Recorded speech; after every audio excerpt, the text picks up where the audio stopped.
nuova Alfonso, Signore, tu che lo chiami al battesimo nella fede della Chiesa, possa avere la vita eterna. Per Cristo nostro Signore.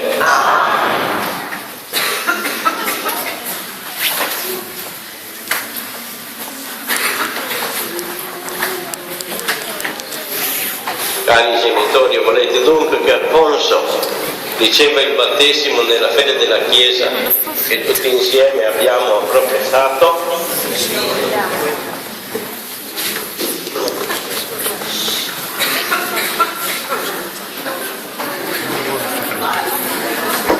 Alfonso, io ti battezzo nel nome del Padre, del Figlio e dello Spirito Santo.